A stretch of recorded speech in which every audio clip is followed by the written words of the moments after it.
Hello, everybody, and welcome to another episode of Hawk Blogger Mornings. I am Brian Nemhauser.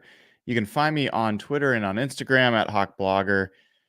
And folks, it's Friday. It's a beautiful day out there in the PNW, and we are we are scratching. We are scratching for uh, good Seahawks content. You go around. I'm going out on walks, hikes, doing all sorts of stuff, driving in the car. I'm looking for podcasts to listen to about talking about Seahawks, talking about things of interest, player interviews. It is a dead zone. There is so little out there to listen to. So hopefully I can help you all with that problem because every single day, every single morning, including the weekends, I am going to provide you with some Seahawks coverage, no matter how obscure.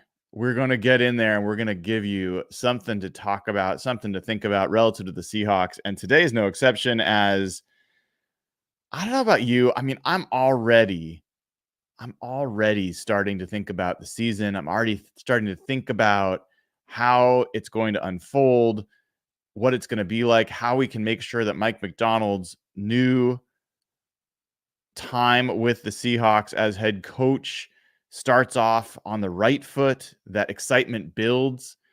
Because as much as I'm clearly super excited about what's happening with the Seahawks and where they're going, and I think obviously a lot of you are as well, or you wouldn't be tuning in here, I think the average casual fan is not that interested in the Seahawks, not that excited about the Seahawks. I look at some of the indicators of that, like training camp tickets. I mean, when the Seahawks were really going, those things would sell out. I mean, which to me is kind of silly because for most people, I think training camp is very boring, especially for the kids. But I mean, all the training camp practices are still available, and I don't get the sense that they're close to selling out. And I don't think I think people are interested, but this has been a Seahawks team that hasn't been that relevant for a little while. So I know this feeling around town where, the rabid fans like us are thinking about it, talking about it, getting excited, all lathered up. But the team has not yet captured the imagination of the city. And I'm looking forward to that part. I enjoy that part. I enjoy when I feel like we're building up. We're building towards something. We've got youth, we've got potential, we've got some things that people might be overlooking or underestimating. I think this version of the Seahawks has a lot of those indicators. But we'll learn more together coming up here in a week or two as training camp begins and we get our eyes on these guys in pads and really start to see a little bit more about what's going on. But with that all said, I've done a couple shows this week about some the high variance games in the Seahawks schedule. I've gone into thinking about what are some of the teams that are going to be toughest for this defense to play against, and Mike Macdonald to establish a new standard for Seahawks defense relative to the last 10 years. And I want to start with week one. I'll obviously talk to people that are covering the Broncos and covering each team as we get closer, and we'll get into more depth. But I can't wait any longer. I wanted to start to learn about the Broncos, learn about this week one matchup, and get a feel for what might be some of the places where the Seahawks match up and where they don't. And so what did I do on one of my walks yesterday? I listened to a Broncos podcast. Yes, I did. I listened to multiple episodes of Broncos podcasts, listening to like where they think their training camp battles are, where they are confident, where they are concerned. And it was interesting. I definitely learned a little bit kind of going behind enemy lines.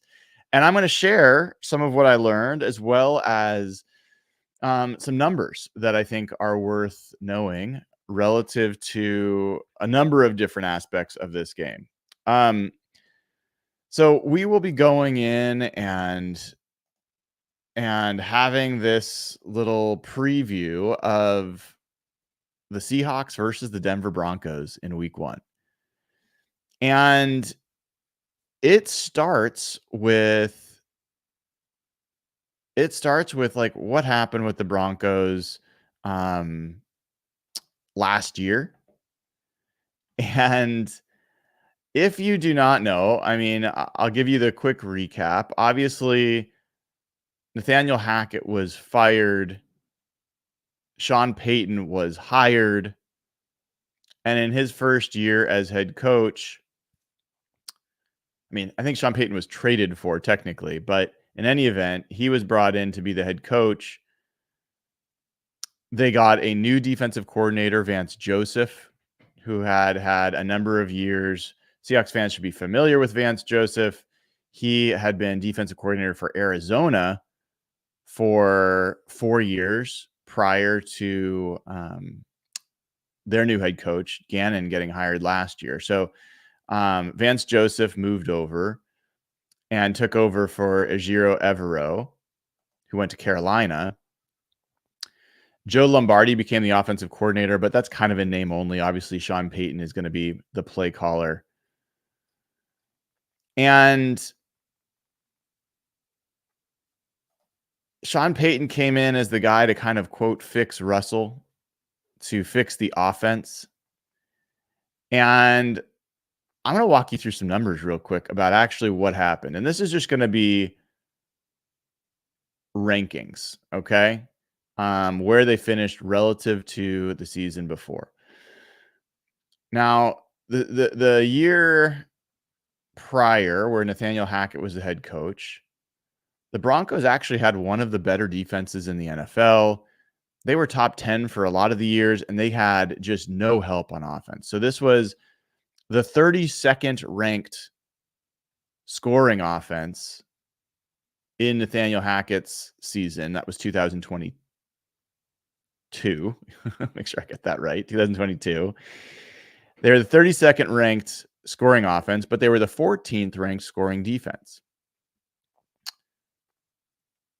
What happened in Sean Payton's first year? Well, he kind of did his job in some sense on offense. They went from 32nd to 19th. So they climbed 13 spots as far as a scoring offense in his first season.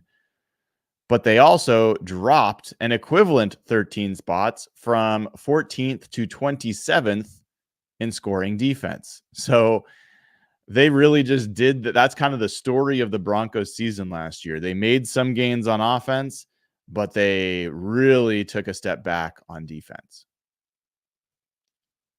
And I'll go over some of the specifics there because there's a few games that slant or skew those numbers.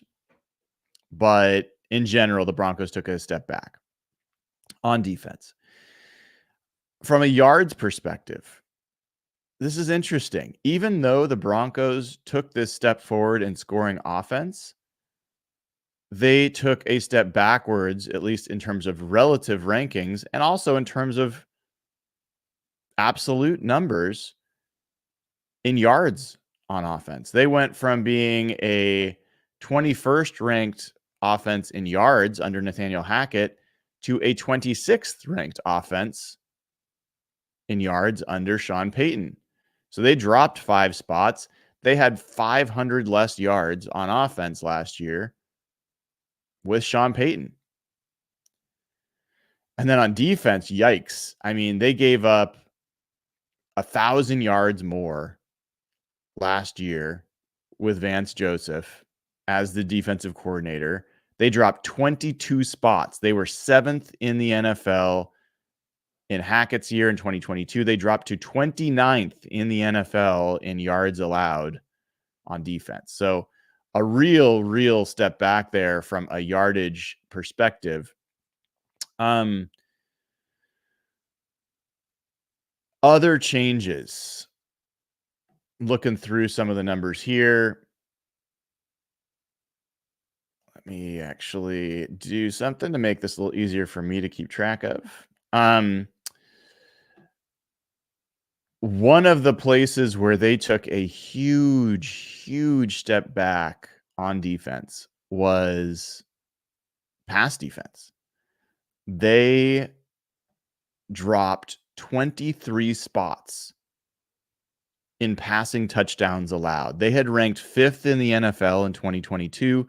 They dropped to 28th in the NFL in 2023. So one of the top 5 defenses in limiting passing touchdowns to one of the bottom 5 defenses in limiting passing touchdowns.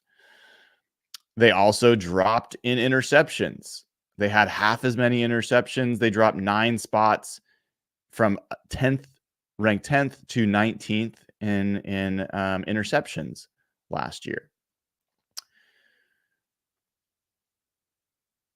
It should be noted that they did make some gains in passing touchdowns. They jumped 15 spots on offense. So they had 28 passing touchdowns. That was up 10. They had only had 18 the year prior. So they were getting into the end zone a little bit more through the air than they had been under Nathaniel Hackett. It wasn't just passing defense that struggled. Their run defense, and we'll get into this in more detail here in a bit, but their run defense dropped as well. So they dropped 20 spots in rushing yards allowed last year. They were the 30th ranked team in rushing yards allowed last year. We'll get back to that and indications for the matchup with Seattle. They had been 10th, so they dropped from 10th to 30th in one season.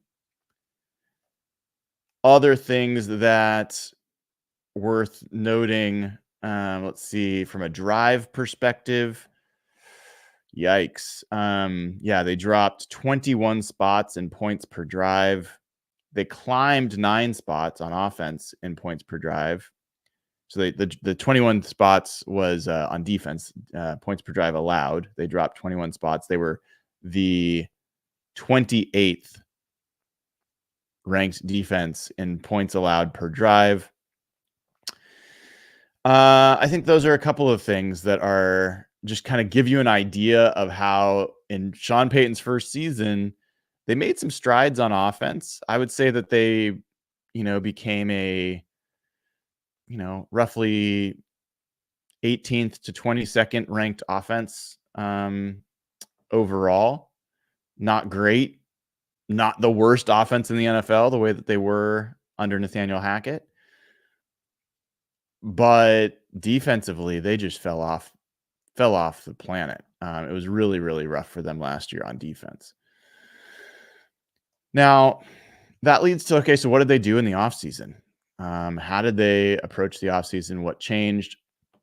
I'm going to go through some of their big moves. I'll go through the draft as well. And we'll talk about what they did in each of those things. Let me pull open what I thought I already had open. So we'll start with the obvious. They moved on from Russell Wilson. They released him. They released all-pro safety Justin Simmons. And if you, like me, are kind of curious, let me see if I've got this open anywhere.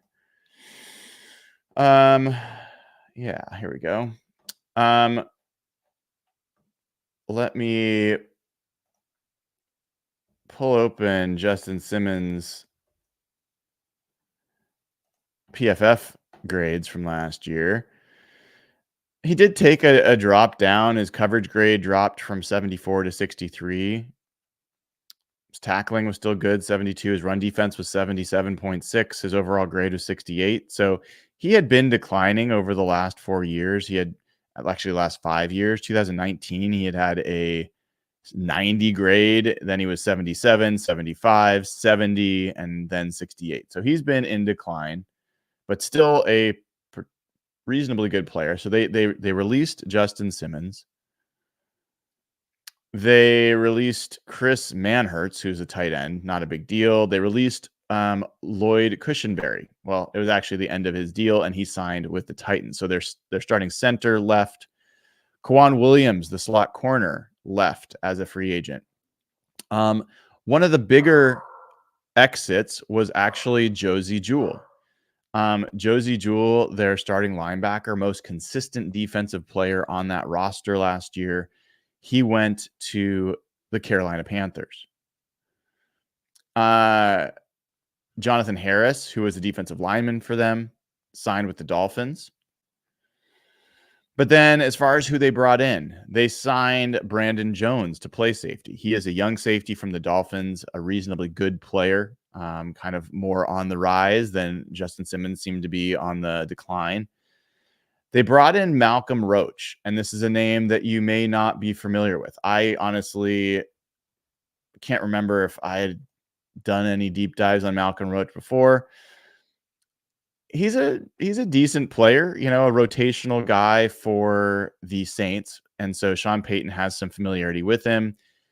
He is more of a run defender. He had a 72 grade against the run last year, but in his previous 3 seasons, he was graded under 50 in pretty much every aspect. He was a 47.8 overall. He was a 47.9 run defense in 2022. 49.5 and 54.8 in 2021, 35 and 37 in 2020. So maybe he unlocked something last year, Malcolm Roach, and can help the Broncos with the run defense. But he also just may not be, it might have been a 1-year wonder. I wouldn't necessarily assume that he is going to be a huge addition, but he was one of the guys that they brought in. They signed him to a 2-year deal, $8 million. So not a huge deal, but a multi-year deal. The Brandon Jones deal was kind of their big deal, the safety signing. That was a 3-year deal for $22.5 million. They brought in a familiar name, Cody Barton, formerly of the Seahawks, formerly of the Washington Commanders. He gets another 1-year deal after he got a 1-year deal in Washington for $3.5 million. So he is kind of the replacement for Josie Jewell. Good luck with that. They traded Jerry Jeudy, the receiver. Jerry Jeudy, they got a 5th and a 6th round pick. This was basically a salary dump. After that, keep in mind the Broncos had to do salary dumps, even though they are a bad team, because of the Russell Wilson deal and because of all the dead cap that they are eating, having let him go. There was some thought that Tim Patrick, the wide receiver, was going to get cut for salary reasons. They actually restructured his deal. So he's sticking around, even though he's kind of their big time slot receiver, but he has missed the last 2 seasons with an ACL and an Achilles injury. So who knows what he's going to be in his return. Mike McClinchy, an offensive tackle, redid his deal. Zach Allen redid his deal a little bit. And then there's some re-signings. I don't think any of these are worth going into, but there was one other big acquisition outside of the draft that is worth knowing. And this is a guy that you may not know as well. Another defensive lineman. His name is John Franklin Myers. He played for the Jets for most of his career. And he was originally drafted by the Rams, but has played for the last 4 seasons for the Jets, has been a very good player for them. Maybe, arguably their best defensive lineman. I know they got Quinnen Williams, but John Franklin Myers has been a very good player for them. I think very underrated, and has had over 50 pressures in the last 4 seasons as a defensive end. This is a 290-pound. This is a big guy. He's not your typical, he's not an outside linebacker edge kind of guy. He's more like the Leonard Williams style end. And so he brings, they traded for him. They only gave up, I think, a 2026 6th round pick. They did not give up much. And the Jets were not eager to get rid of him, but they had to because of salary cap reasons. this is one of those situations where you're like, man, this is a good deal. The Broncos made a good deal here. And I think they got a very good player for almost nothing. He does have, you know, he's in the third year of a 4-year, $55 million extension. So they have him for a couple more years, but they get a guy that basically, once the Jets got Hassan Reddick, they decided they were going to move on from John Franklin Myers. So that's another one of the big additions. We'll talk about that on the defensive line in a little bit.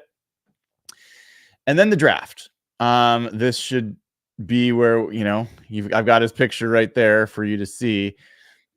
They drafted their quarterback of the future, which is probably their quarterback of the present, Bo Nix out of Oregon with the 12th pick in the draft.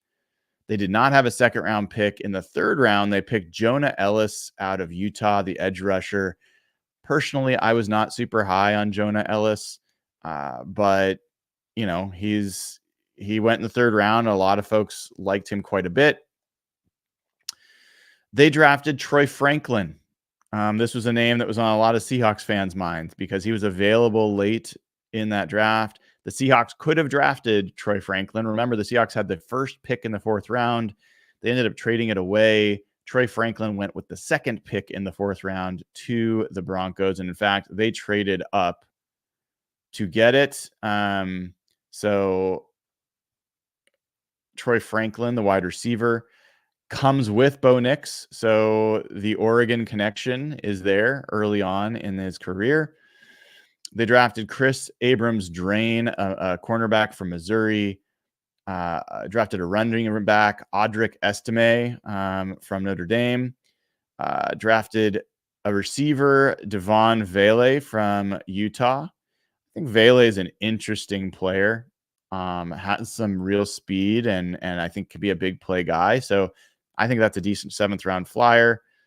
And then they drafted Nick Gargiulo from South Carolina with a center with their last pick in the 7th round. So I think the names of note on the draft side, Bo Nix is the big one, and then Troy Franklin. I think those are two names that the Seahawks could see in that first game. I don't know if Jonah Ellis is going to get a lot of snaps. We'll see. From a depth chart perspective, I think Jonah Ellis is behind a few other guys. And as you kind of look at this Broncos team, you've got, I think, a pretty decent offensive line. I talked about it yesterday. By some rankings, the Broncos have a top 10 offensive line. I don't know if I quite get to that with them, but they have, Garrett Bowles, Quinn Miners, the guard, Mike McGlinchey, the tackle. McGlinchey played for the Raiders and was never great and gave up quite a bit of pressure, especially the pass game, but they're a decent run blocking line for sure. Losing Cushenberry is actually a pretty big deal, and figuring out who's going to be their center is going to be interesting. So they did end up getting Alex Forsyth, the Oregon center. So they get another Oregon guy and another one that has some familiarity with Bo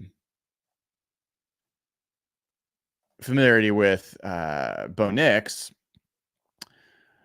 But the current expected starter is a guy named Luke Wattenberg.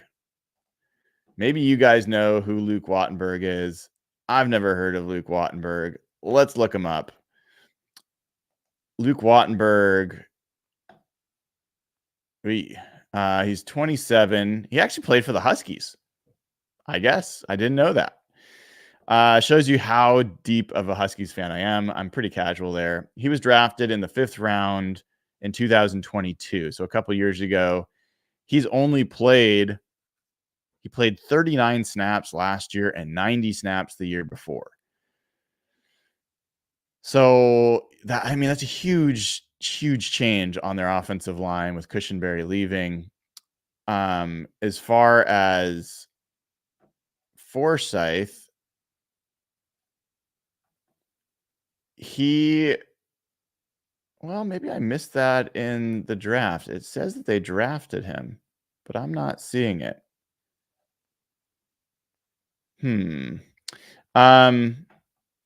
Says that they picked him with the 257th pick in the draft. Either way, he is on the team. So, says he was picked 7th round, 257th pick. So be it. I think that the site I'm on has incorrect information. In any event, so center is a open competition, but Garrett Bowles, a very good left tackle. Ben Powers is, I think, a reasonable player at guard. He's not great. He had his first season in Denver last year. He's like an average guy, 61.5 grade overall. He'd had some decent seasons in Baltimore, but pretty average player. Then they've got the center position. Quinn Miners is a very good guard, and then McGlinchey is I'd say he's like a league average tackle. So the strength is Bowles and Miners, but there's definitely some question marks to me in if you want to have Byron Murphy, if you want to have Leonard Williams, you want to have Jaron Reed, finding those mismatches that Leslie Frazier was talking about in his interview on Move the Sticks. Where is that going to be? It's going to be Ben Powers at guard. It's going to be Luke Wattenberg or even Alex Forsyth at center. Those are vulnerable positions, and they're going to be right in the face of whoever is quarterback. Let's get to quarterback for a second. I was curious. Part of the reason I want to listen is what is the current expectation on those Broncos podcasts? What's the current expectation of who's going to be the starter? Because while I think we all assume it's Bo Nix, Jarrett Stidham is a guy that Sean Payton brought in. Reason to believe he might get a chance to start early. Then the Jets also gave Zach Wilson to the Broncos. So this is a guy that started a lot. Broncos are rumored to like him and think that he's got more to offer than the Jets were able to get out of him. So maybe they give Bo Nix a soft landing. Well, as it currently stands, Bo Nix is the heavy favorite. Vegas, I think, has him as negative 300 to be the starter.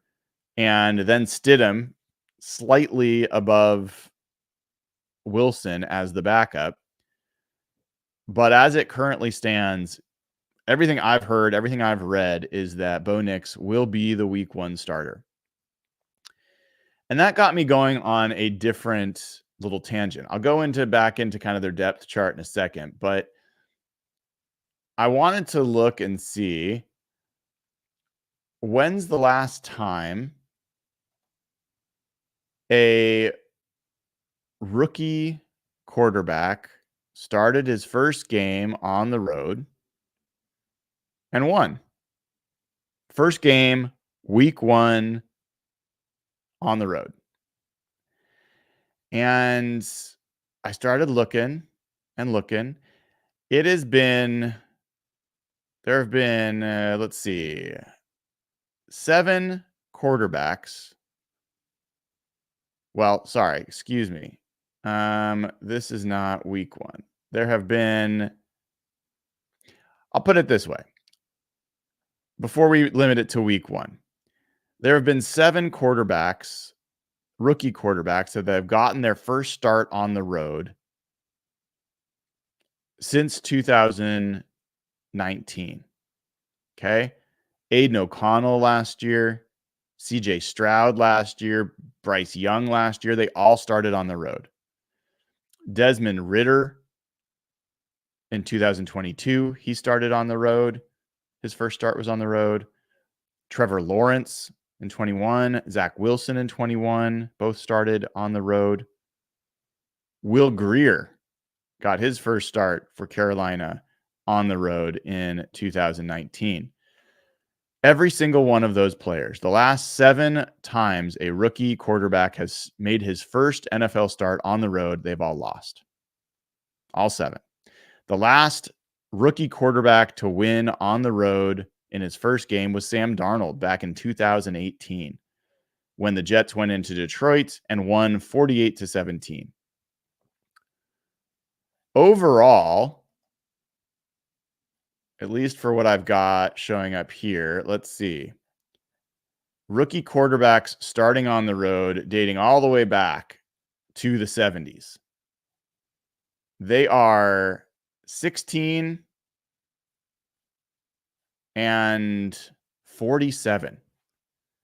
Rookie quarterbacks, their first start on the road, 16 and 47. Well, let's look a little further. When's the last time a rookie quarterback got their first start on the road in week 1? Well, sorry, let me restate. When's the last time a rookie quarterback got his first start in the NFL on the road in Seattle? Okay? Any week of the season. Folks, this hasn't happened since 1989. Billy Joe Tolliver is the last rookie quarterback to get his first start in the NFL on the road and have that game be in Seattle. It's only happened 2 times in franchise history. Before Billy Joe Tolliver in 1989, a guy named Kyle Mackey in 1987 started for the Dolphins in Seattle.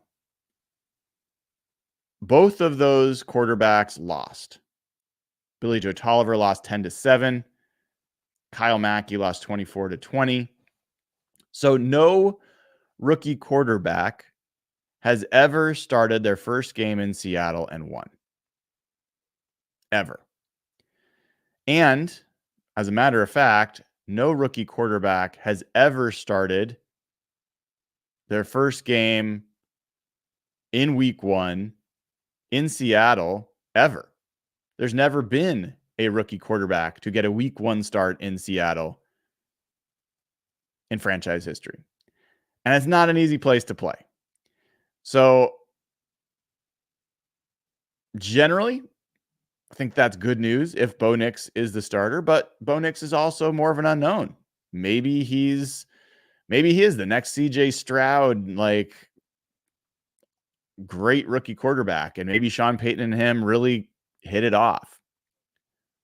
But I'm telling you, historically speaking, it's not a good thing. I'll have some other numbers for you in a little bit, but let's get back to looking at this Broncos roster. So I think the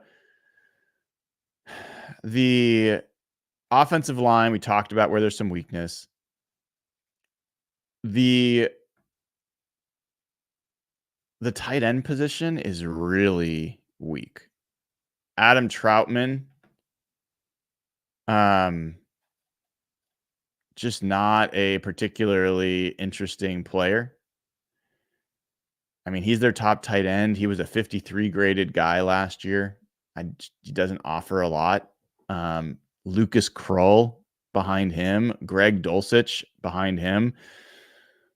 It's got to be the worst tight end room I've seen in the NFL. It's awful. Their receiving core, they did add Josh Reynolds last year. Josh Reynolds is, I think, a fine, like, number 3 receiver. He is their number 2, essentially. They've got Cortland Sutton as their number 1. As I talked about with Tim Patrick as a slot, he can be a very effective slot receiver depending on where he is health-wise. Troy Franklin, the rookie, I wouldn't be surprised to see him get some initial play. And then Marvin Mims Jr. is another player for them, basically a pretty average player. So the receiving core does not have any top shelf talent. Cortland Sutton's a good receiver. He's like a number 2, but he's their number 1.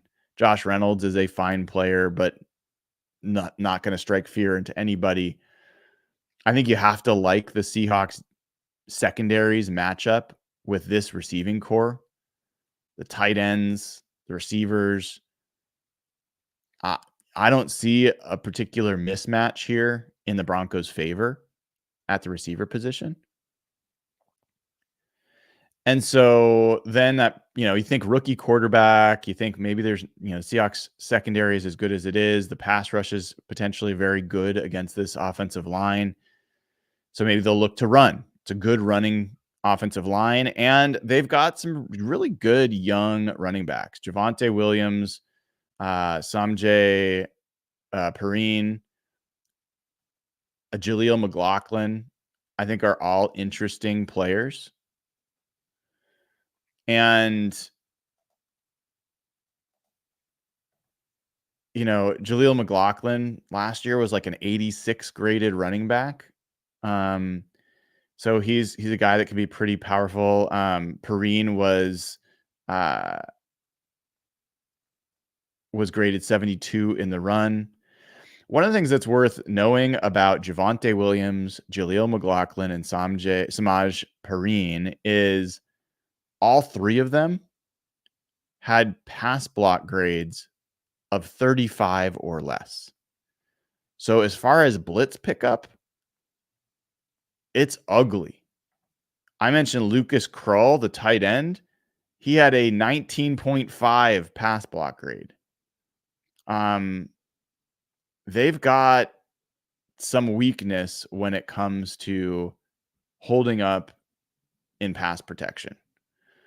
But you have to think that Sean Payton's going to come in and really try to run the ball initially and really test the Seahawks' revamped run defense. This could be a Jonathan Hankins game.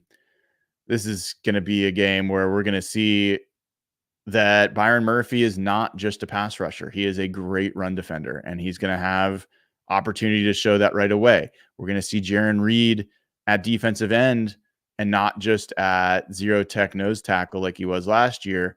I think he's better suited there. We're going to see Draymond Jones go up against his former teammates, but as an outside linebacker, setting the edge in the run, strengthening the run. Uchenna Nwosu back at the other edge. Boye Mafe, a strong edge run defender. Reek Woolen, this was a weakness for him. Are they going to find ways to isolate him in the run game? Speaking of which, let's just take a look at the receivers from a blocking perspective, a run blocking perspective. Cortland Sutton doesn't have a run blocking grade. I don't quite understand that. That seems odd. Yeah, I'm not seeing a lot of run blocking grades for the receivers. Let's double check on this because that doesn't make sense to me. There we go. He was a 66.3 graded run blocker as receiver. Not terrible. Oh, I see. I was looking at the wrong thing. Okay. Marvin Mims, 55 graded receiver as a run blocker. So the reason I'm looking at those numbers is because, that potentially could be part of what Reek Woolen is facing. Is he facing a really strong run blocker like a Brandon Ayuk or a Deebo Samuel kind of guy that could really make his life miserable? It doesn't seem like that. So, yeah, I think that the Broncos likely will come in here on offense and try to run the ball, protect their rookie quarterback, reduce the amount of pass rush opportunities, reduce the amount of turnover opportunities. But this, coming into Seattle and kind of putting the hard hat on, or that's not really even the concept I'm looking for. It's more kind of really going conservative on offense. It worked for the Steelers last year. So in some ways, maybe this is a good chance to see if teams are going to be able to do to Seattle's defense what the Steelers did to them last year. Come in there and overpower them. It's a good run blocking offensive line. So in that sense, I'm kind of looking forward to seeing the Seahawks run defense get tested early, because if they do well, I feel like they're going to eat in pass situations and in pass rush. So there's going to be a lot. I mean, imagine Bo Nix in his first game, not only being on the road in Seattle, but facing Mike Macdonald's defense, which is one of the most difficult to understand and read properly for any quarterback. It's a tough draw for Bo Nix in his first game, I think. But it also gives the Seahawks maybe a little bit of a soft landing for the fact that they may not be fully in tune with playing Mike Macdonald's defense yet. But that's kind of offense versus the Seahawks defense. Let's switch sides for a second. Seahawks offense versus... Oh, before I do that, good comment from YouTube member Peter Jacobson, who says, add that Nix is no super athlete, but he can move the chains with his legs pretty well. He is a pretty good athlete. He's a good runner, and he's definitely an opportunistic runner. So that's a good point. I think that will certainly be part of what happens in that game. On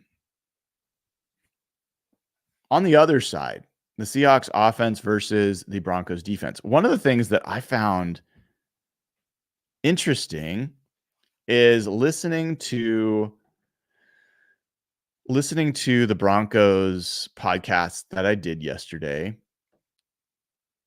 They brought up, and if you don't know this, they basically were saying that the Broncos over the last 12 games of the season would have been like a top 5 defense. If they can just be what they were the last part of the season, they'd be a top 5 defense. Well,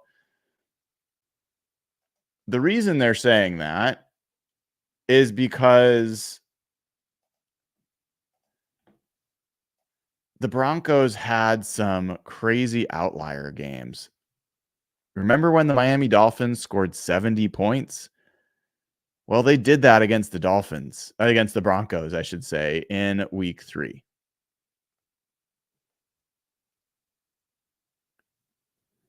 So they gave up 35 points to Sam Howell and the Washington Commanders in week 2. They gave up 28 points to the Bears in week 4. They gave up 31 points to the New York Jets in week 5. So they gave up a ton of points in those first 5 weeks.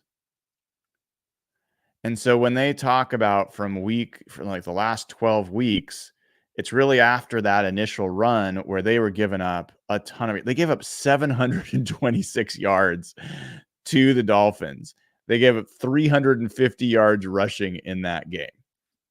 This is just absolutely insane numbers. They gave up 234 yards rushing to the Jets. So this was a very rough beginning for the Broncos defense.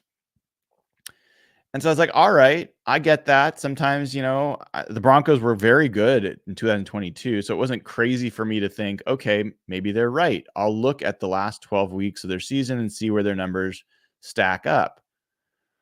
Well, I got to say, folks, I think good example of maybe Homer-ish thinking. I went back and looked at the last 12 weeks, and as far as points allowed over that period of time, the Broncos ranked 9th. Okay.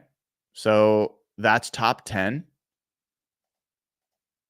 As far as yards per play, which is a pretty good indicator of defensive efficiency overall, they were 19th. 5.34 yards per play over that time frame. Then if you look at what about how opponents were passing? What was the opponent passer rating? Well, they ranked 16th in opponent passer rating over the last 12 weeks. What about passing touchdowns? Well, they ranked 18th over that period of time. Well, maybe the rush defense got better. What was their yards per carry ranking? The Broncos ranked 23rd in the NFL on defense in yards per carry against for the last 12 games of the season. So I gotta say, it was not that convincing to me that the Broncos were suddenly a top 5 defense over the last 12 games of the season, or that they had something that was good enough. What I will say is they had a number of a stretch here where, after giving up all those points and all those yards, they gave up 19 points to the Chiefs in Kansas City. That's very good. 17 points to the Packers. That's very good. They gave up 9 points to the Chiefs. Really good. So those are legitimately impressive results. They gave up 22 points to the Bills in Buffalo. Also very good. 20 points to the Vikings, 12 points to the Browns, 22 points to the Texans in Houston. That's also, I think, a good result. 7 points to the Chargers.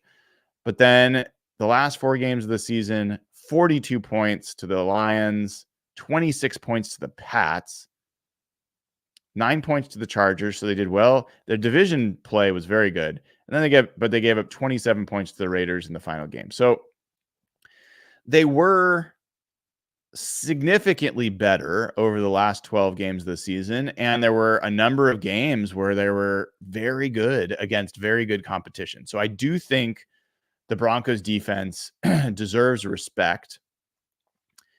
And I also believe that, they've got some interesting talent. Their best player is Pat Surtain, their cornerback. And what's interesting about him is that he kind of had a down year last year. They talked about on this podcast that the number 2 corner opposite of Pat Surtain is one of the hardest positions in the NFL because they're just going to be attacking you. Well, Pat Surtain had a 65 graded coverage year last year. Pretty significant drop for him from where he's been. He was 86.7 the year before.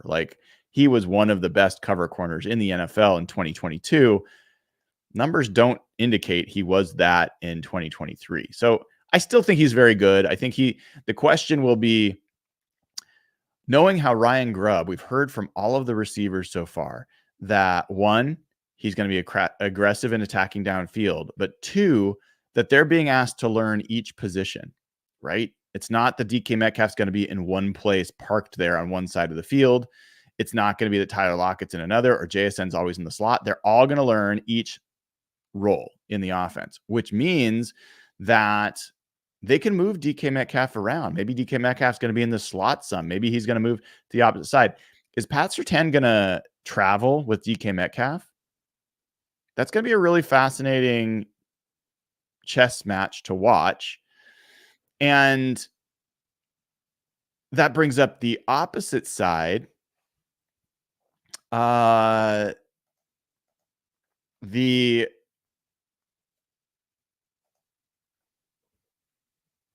The next most commonly or the next most the cornerback 2 last year for the Broncos was Fabian Moreau, who's no longer with the team. And as of now, that was one of the things that they were talking on this podcast, like, okay, who's gonna be the starter opposite of Pat Surtain? And they didn't know what to say. You could hear it in their voices that they did not know what to say. And the guy that they most commonly pointed to was a guy named Levi Wallace. He's 29 years old. He was a walk-on at Alabama. He played for Pittsburgh the last couple years. He played his first 4 years in Buffalo. He was a 58 graded corner last year. Terrible on run defense, mediocre on coverage. He was a 62 graded corner the year before. This is not a good cornerback. The guy that a lot of Denver fans want to take that number 2 corner spot is Riley Moss. Riley Moss is a guy that was played corner in college at Iowa. He was drafted in the 3rd round by the Broncos in 2023. So not this past draft, but the one before. And he's got some, from an athletic perspective, he's got some great measurables. He's 6'1". He ran a 4.45. But he's only played safety. And he only played 25 snaps for the Broncos last year. So as of now, the expected there's going to be a training camp battle there. This is going to be one for the Seahawks fans to watch. Who wins as the cornerback opposite of Pat Surtain. And one of the other things to know about Riley Moss is he played in a pretty heavy zone scheme at Iowa. And Vance Joseph plays a lot of man. And so to ask Riley Moss to get a start opposite of Pat Surtain, where he's going to get a lot of targets, do it in Seattle, do it against Tyler Lockett, DK Metcalf, Jackson Smith, and Jigba. Okay, I like that matchup. I will take that matchup. And if it's Levi Wallace, I'll take that matchup. They do not have a cornerback opposite of Pat Surtain. And as I mentioned with him, he also did not have his best year last year. So if we're going to see really early if Ryan Grubb is interested and able to move DK Metcalf around and manipulate the defense to his liking. We're also going to see if a guy like JSN is going to be moved outside of slot and be matched up with some of these outside corners that are not good. From a nickel corner perspective, Jaquan McMillan is their nickel corner, and he's all right. Like, he's not great, but he's all right. Physical player, decent overall player, but he's not great. So from a secondary perspective, I think there's some questions. Then you lose Justin Simmons. You add in Brandon Jones. Maybe that's a wash, but Justin Simmons is pretty good. PJ Locke is their other safety. He has a weakness in coverage, 55 grade in coverage. He is a decent run defender, but he can be exploited. So I think Noah Fant also, there's some question here. So as I go into linebacker, Josie Jewell was their most consistent player. They said this on the podcast. They acknowledged it, that Josie Jewell was their most consistent player, maybe even their best player on defense all of last season. He's gone. They've still got Alex Singleton, who is a decent run defender, but then it's Cody Barton. They had drafted Drew Sanders a year ago. He got injured. He's out for the year. So Cody Barton is kind of their guy. And it's a little, I mean, we all know Cody Barton. Cody Barton is a coverage backer, a zone coverage backer. And he is a real liability against the run. Alex Singleton, I mean, he's a very good run defender, but he was a 43 graded coverage player last year. He has never been a great coverage player. That's why he has bounced around. So you've got, I think, some real weakness in the linebacker group and the cornerback group. There should be a lot of mismatches for Ryan Grubb to exploit. Where the Broncos have some real strength, from my perspective, is I think they've done a decent job with their defensive line. I talked to you about John Franklin Myers. I think he's going to be a big addition for them. Baron Browning, if you don't know the name, this has been a guy who, when healthy, has been a very good edge rusher. He's 25 years old now. This will be his fourth season. He has dealt with a number of injuries, and that's what's kind of kept him from really ascending. But this is a guy that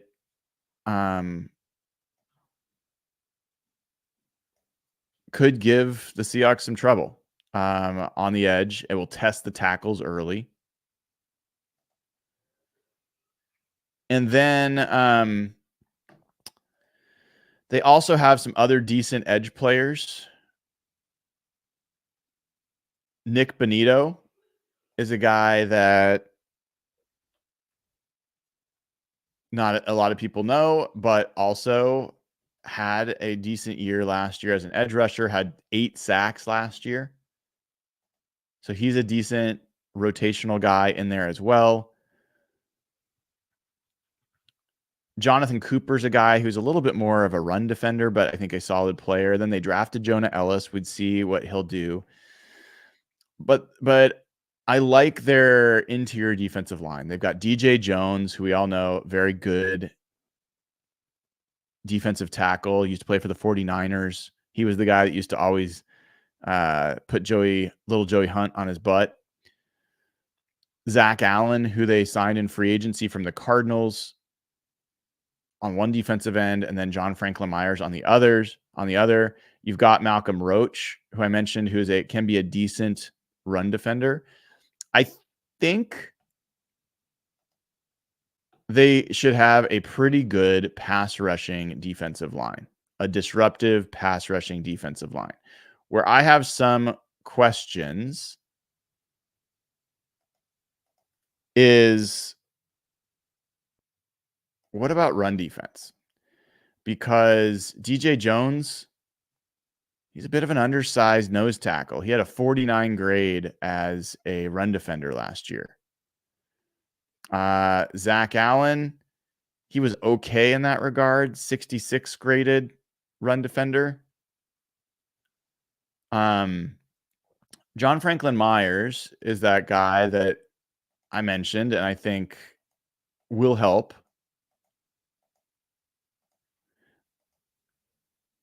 But, if you have multiple guys on your defensive line that are weak against the run, this is going to be an opportunity for Ryan Grubb as well to demonstrate this commitment to the run that I think he and Mike Macdonald have talked about. I do not think this is a great run defense. It certainly was not last year. So I think if you look at this game right now, there are absolutely mismatches that you have to like for the Seahawks on defense. There's mismatches you have to like for the Seahawks on offense. I don't see the smoking gun for the Broncos where they're like, oh, we've got the Seahawks exactly where we want them. I can't imagine their defense played some pretty good games against good competition last year. Maybe, maybe they come in and that defensive line is super disruptive. Maybe the Seahawks really like their mismatches at the receiver position and they try to exploit that and they're just not able to. The pass pressure gets to them. The Seahawks offensive line can't hold up. And so maybe they hold down the scoring of the Seahawks offense. But there's not like these individual matchups that are just clearly problematic for Seattle the way I think there are for the Broncos on really both sides of the ball. All right, everybody. If you haven't already, please give the show a like and click subscribe. It helps other people find the show. I don't know if you enjoyed this. I certainly did. Like, to me, getting back to really talking about matchups and the specific games and specific players, helpful. I'll do this for some of the other teams if you guys are interested. Maybe I'll do it even if you're not interested, because I kind of do whatever I feel is interesting to me, and hopefully it's interesting to others, but I will obviously take feedback and appreciate it. Again, please give the show a like and click subscribe. And then join over at patreon.com/hawkblogger. That is where you get all the ad-free audio versions of this podcast. You also get immediate access to the Slack channel, where you can have conversations with other Seahawks fans, other Mariners fans, either way. Yeah, it's a fun thing. And then you've seen already, there's been a lot of great YouTube members featured on this show and will continue to be. Please join as a YouTube member. It's a great way to support what we're doing here. Until we see each other again, I'm Brian Nemhauser. You can find me on Twitter and Instagram at HawkBlogger. This has been episode 110 of Hawk Blogger Mornings. Take care, everybody.